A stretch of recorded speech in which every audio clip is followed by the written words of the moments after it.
Chapter 1 of Foundation Stones to Happiness and Success by James Allen. It is wise to know what comes first and what to do first. To begin anything in the middle or at the end is to make a muddle of it. The athlete who began by breaking the tape would not receive the prize. He must begin by facing the starter and towing the mark, and even then a good start is important if he is to win. The pupil does not begin with algebra and literature, but with counting and ABC. So in life, the businessmen who begin at the bottom achieve the more enduring success, and the religious men who reach the highest heights of spiritual knowledge and wisdom are they who have stooped to serve a patient apprenticeship to the humbler tasks, and have not scorned the common experiences of humanity or overlooked the lessons to be learned from them. The first things in a sound life, and therefore in a truly happy and successful life, are right principles. Without right principles to begin with, there will be wrong practices to follow with, and a bungled and wretched life to end with. All the infinite variety of calculations which tabulate the commerce and science of the world come out of 10 figures. All the hundreds of thousands of books which constitute the literature of the world and perpetuate its thought and genius are built up from the 26 letters. The greatest astronomer cannot ignore the 10 simple figures. The profoundest man of genius cannot dispense with the 26 simple characters.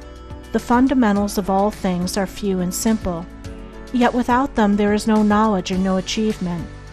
The fundamentals, the basic principles in life or true living, are also few and simple, and to learn them thoroughly and study how to apply them to all the details of life is to avoid confusion and to secure a substantial foundation for the orderly building up of an invincible character and a permanent success, and to succeed in comprehending those principles in their innumerable ramifications in the labyrinth of conduct is to become a master of life. The first principles in life are principles of conduct. To name them is easy. As mere words they are on all men's lips, but as fixed sources of action, admitting of no compromise, few have learned them. In this short talk I will deal with 5 only of these principles.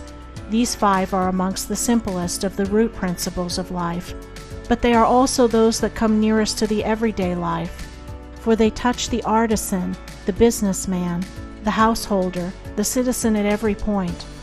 No one of them can be dispensed with but at severe cost, and he who perfects himself in their application will rise superior to many of the troubles and failures of life, and will come into these springs and currents of thought which flow harmoniously toward the regions of enduring success. The first of these principles is duty. A much hackneyed word, I know, but it contains a rare jewel for him who will seek it by assiduous application.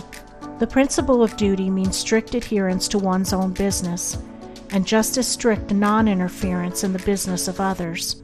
The man who is continually instructing others, gratis, how to manage their affairs, is the one who most mismanages his own.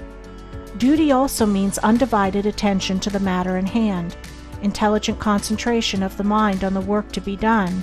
It includes all that is meant by thoroughness, exactness, and efficiency. The details of duties differ with individuals, and each man should know his own duty better than he knows his neighbor's, and better than his neighbor knows his. But although the working details differ, the principle is always the same. Who has mastered the demands of duty? Honesty is the next principle. It means not cheating or overcharging another. It involves the absence of all trickery, lying, and deception by word, look, or gesture. It includes sincerity, the saying what you mean, and the meaning what you say. It scorns cringing policy and shining compliment. It builds up good reputations, and good reputations build up good businesses, and bright joy accompanies well-earned success. Who has scaled the heights of honesty? Economy is the third principle. The conservation of one's financial resources is merely the vestibule leading towards the more spacious chambers of true economy. It means, as well, the husbanding of one's physical vitality and mental resources. It demands the conservation of energy by the avoidance of enervating self-indulgences and sensual habits.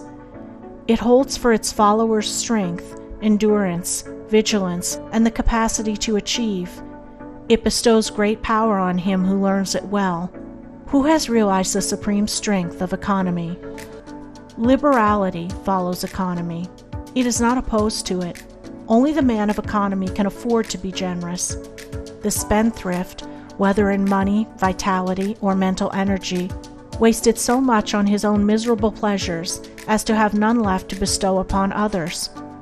The giving of money is the smallest part of liberality.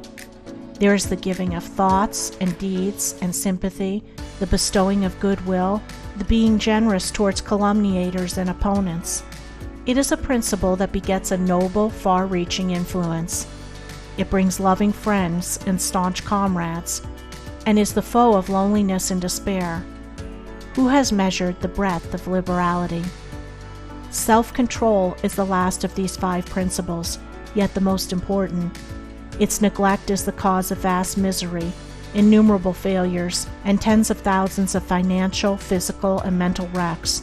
Show me the businessman who loses his temper with a customer over some trivial matter, and I will show you a man who, by that condition of mind, is doomed to failure. If all men practiced even the initial stages of self-control, anger, with its consuming and destroying fire, would be unknown. The lessons of patience, purity, gentleness, kindness, and steadfastness, which are contained in the principle of self-control, are slowly learned by men, yet until they are truly learned, a man's character and success are uncertain and insecure. Where is the man who has perfected himself in self-control? Where he may be, he is a master indeed. The 5 principles are 5 practices, 5 avenues to achievement, and 5 sources of knowledge. It is an old saying and a good rule that practice makes perfect, and he who would make his own wisdom, which is inherent in those principles, must not merely have them on his lips, they must be established in his heart. To know them and receive what they alone can bring, he must do them, and give them out in his actions. End of Chapter 1.